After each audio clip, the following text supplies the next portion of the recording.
क़ौमी असेंबली इजलास में अपोजिशन ऐं हुकूमत जा हिक ॿिए मथां वार। गैर पार्लियामानी जुमलनि जो इस्तेमाल। अपोजिशन लीडर उमर अयूब चयो आहे त आइन मुअतल करण वारो गद्दारीअ जे ज़ुमरे में अचे थो। मुल्क में हिन वक़्त जमहूरियत जो फुक़दान आहे। मीडिया ते दबाव ऐं इज़हार जी आज़ादी घटि आहे। समाजी राब्तनि वारी वेबसाइट एक्स बंदि आहे। कानून जी बालादस्ती खां सवाइ सीड़पकारी न थींदी। हुकूमत होश खां कम न वरितो त ईंदड़ ॾींहनि में हालतूं वधीक ख़राब थींदियूं।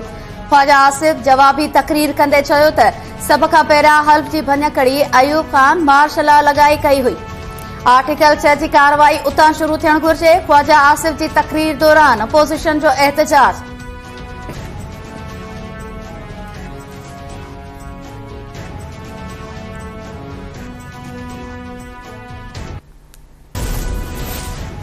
आज़ाद कश्मीर जी हुकूमत अवामी एहतजाज आॾो गोॾा खोड़े छॾिया।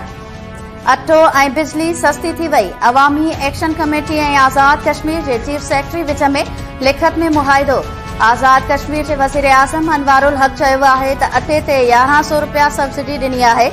हाणे फी मण अटो 3100 बदिरां 2000 रुपयनि में मिलंदो। 100 यूनिट ताईं बिजली फी यूनिट 3 रुपया, 300 यूनिट ताईं 6 रुपया ऐं 300 खां वधीक यूनिट ते बिजली जी के यूनिट क़ीमत 10 रुपया मुक़रर कई वई आहे। बिजली ते सब्सिडी सां 23 अरब रुपयनि जो इज़ाफ़ी भार पवंदो।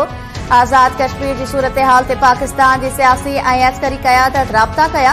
वज़ीर आज़म शहबाज शरीफ़ चयो त पाकिस्तान सां प्यार घटि थियण न ॾींदासीं। सदर आसिफ अली ज़रदारी सिंध मां बिजली ॾियण जी आछ कई। पाक फ़ौज जे सरबराह बि सूरत हाल ते ज़ाब्तो कयो।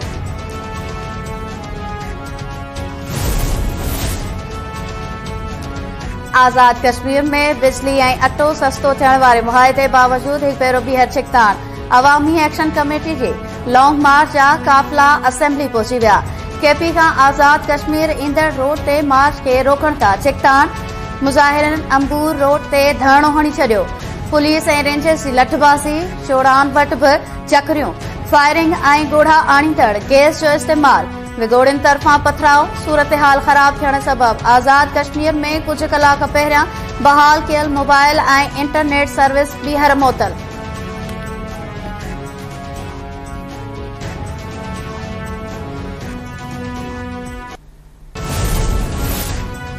वज़ीर आज़म शहबाज शरीफ़ पार्टी जी सदारत तां इस्तीफ़ा ॾेई छॾी। नून लीग जे सेंट्रल वर्किंग कमेटी जो इजलास 18 मई ते तलब।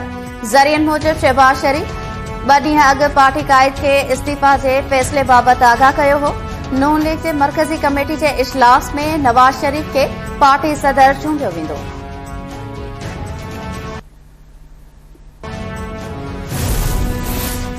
पाकिस्तान ऐं IMF विच में ॻाल्हियुनि जो पहिरियों दौर मुकमल। पाकिस्तान पारां नए माली साल जे बजट में स्टेट बैंक खां कर्ज़ न वठण ऐं अंदरूनी तोड़े परॾेही अदायगियूं वक़्त सिर करण ते इत्तेफ़ाक़। नाणे वारी वज़ारत जे ऑफिस में थियल ॻाल्हियुनि में IMF वफ़द खे बजट तयारियुनि बाबति आगाह कयो वियो। मटा सटा वारा ज़ख़ीरा बहितर करण ऐं अदायगियुनि लाइ इंटरनेशनल मार्केट में बॉन्ड्स जारी कया वेंदा। इंटरनेशनल ट्रांज़ेक्शन लाइ बि पाबंदी लागू न हूंदी। IMF जे मिशन चीफ चयो आहे त पाकिस्तान जी मदद जारी रखी वेंदी। वज़ीर आज़म जी सदारत हेठि मुल्क में कणक जे तलब ऐं रसद बाबति इजलास। कणक जे परॾे मां ख़रीदारी वारे अमल में लापरवाही करण ते पास्को जो MD ऐं GM प्रोक्यूरमेंट मुअतल। पास्को वटि मौजूद स्टॉक जी थर्ड पार्टी खां ऑडिट कराइण जी हिदायत। कणक जी ख़रीदारीअ वारे अमल खे शफ़ाफ़ बणाइण लाइ मोबाइल एप्लीकेशन तयार करण जो हुकुम। शहबाज शरीफ़ चयो त आबादगार जो नुक़सान कंहिं बि सूरत में क़बूल न कयो वेंदो। आबादगारनि खां वधीक 4 लख टन कणक ख़रीद कई वई। आज़ादी ऐं सलामती बहादुर जवाननि जी शहादतुनि जो नतीजो आहे। मादरे वतन लाइ जान कुर्बान करण खां वधीक का बि शइ अज़ीम नाहे। शहीद ऐं गाज़ी असांजा क़ौमी हीरोज़ आहिनि।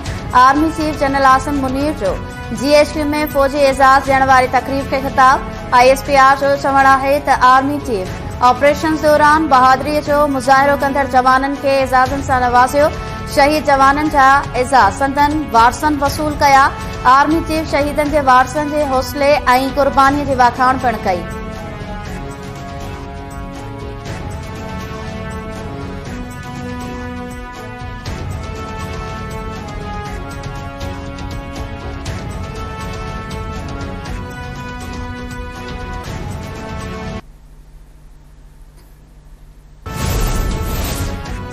हुकूमत हसास ऐं ॻुझनि दस्तावेज़नि जी तशहीर ऐं सोशल मीडिया ते जारी करण जो नोटिस वरितो। ॻुझी मालूमात जारी कंदड़ ऐं पखेड़ींदड़नि ख़िलाफ़ ऑफिशियल सीक्रेट एक्ट तहत केस दाख़िल करण जो ऐलान। दिफ़ा वरे वज़ीर ख्वाजा आसिफ चयो आहे त सिधी या अणसिधी रीत मुलविस जवाबदारनि खे 2 सालनि ताईं सज़ा मिली सघे थी। हिक शख़्स खे कुल्हनि ते विहारे लाहौर में जलसो कराए इक़्तिदार ॾिनो वियो। जेलुनि में वेही हुकूमतूं ठाहियूं पयूं वञनि। को त आहे जेको उन खे सपोर्ट करे रहियो आहे। सीनियर सूबाई वज़ीर शर्जील इनाम मेमून चयो आहे त इलेक्शन कमीशन पीटीआई बानी खे भारत ऐं इसराइल खां फंड्स वठंदड़ करार ॾिनो। छा पाकिस्तान जे आइन ऐं कानून में अहिड़ी इजाज़त आहे? पीपल्स पार्टी ते तनक़ीद कंदड़ पीपल्स पार्टी जो तरक़ियाती कमनि में मुक़ाबिलो नथा करे सघनि। सिंध में ॿोॾि सबबि तबाह थियल घर ॿीहर ठाराए रहिया आहिनि।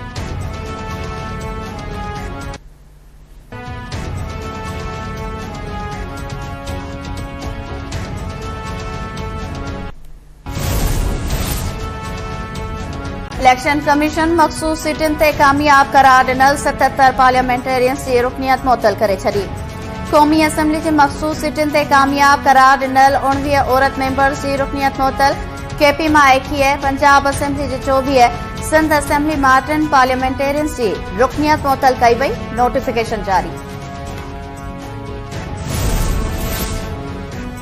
इरसा पाणी विरासत पेरा 2 तहत करण वारो सिंध जो मुतालबो मंज़ूर करे वरितो। इरसा चेयरमैन जी सदारत हेठि इरसा जे इजलास में मुल्क में मौजूद पाणी ज़ख़ीरनि जो जाइज़ो वठण सां गॾु सूबनि में पाणी जी विरासत पेरा 2 तहत करण जो सिंध जो मुतालबो मंज़ूर कयो वियो। वापडा खे तरबेला डैम जी लेवल 1470 फुट रखण जी इजाज़त बि ॾिनी वई। इरसा में सिंध जे मेंबर एहसान लगारी चयो आहे त सूबनि खे पाणी शॉर्टेज बिना ॾियण जो फ़ैसिलो कयो वियो।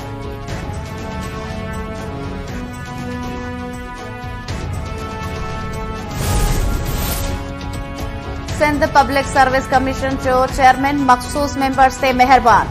अदालती मनानामे बावजूद रिज़वान मेमून खे भर्तियुनि वारी कमेटियुनि में शामिल करे छॾियो। रिज़वान मेमून डीएसपी जी भर्तियुनि वारी कमेटी जो मेंबर मुक़रर।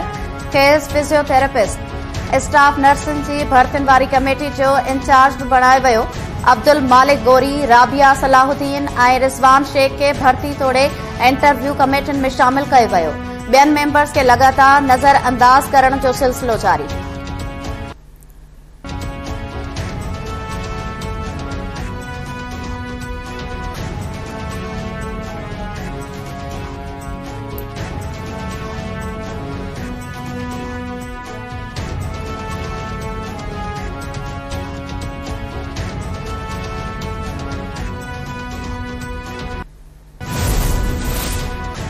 सखर पुलिस नारी फहमीदा लाशारी खे बाज़ियाब कराइण में नाकाम थी वई। क़तल जा सबूत बि पेश न करे सघी आहे। जेकॾहिं नारी क़तल थी आहे त हल्फ़नामो जमा करायो। Sindh high court SSP Sukkur खे मामले जी जांच मुकमल करण लाइ 2 हफ़्तनि जी मोहलत ॾेई छॾी। 7 नवंबर 2021 ते गुम थियल नारी फहमीदा लाशारी जे केस जी Sindh high court Sukkur bench में ॿुधणी दौरान एसएसपी सखर ऐं लाॻापियल धुरियूं पेश थियूं। एसएसपी सखर आबिद बलोच अदालत खे ॿुधायो त फहमीदा लाशारी जो केस संदसि वारसनि जी ख़्वाहिश ते 302 जे केस में तब्दील कयो वियो आहे। वधीक जांच लाइ मोहलत ॾिनी वञे। जस्टिस अदनाल करीम चयो त तव्हां केस जो रुख तब्दील करे रहिया आहियो। जेकॾहिं छोकिरी क़तल थी आहे त सबूत पेश करियो। ॿी सूरत में कार्रवाई कई वेंदी। केस जी ॿुधणी 27 मई ताईं मुलतवी।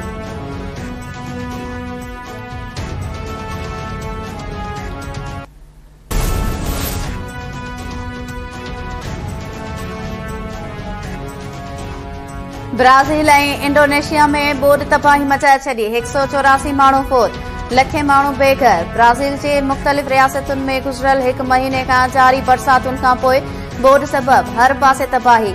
मुख़्तलिफ़ वाक़िअनि में 143 माण्हू फौत थियण ऐं 5.5 लख बेघर थियण जी तस्दीक। इंडोनेशिया में बरसात बाद आयल ॿोॾि जा हाञा लैंडस्लाइडिंग समेत मुख़्तलिफ़ हादसनि में 41 ॼणा फौत, केतिरा ई ज़ख़्मी। समात्रा सूबे में बेट भरिसां ॿरंदड़ जबल मां लावा निकिरण सबबि हिकु ॻोठु तबाह थी वियो। केतिरा ई माण्हू लापता।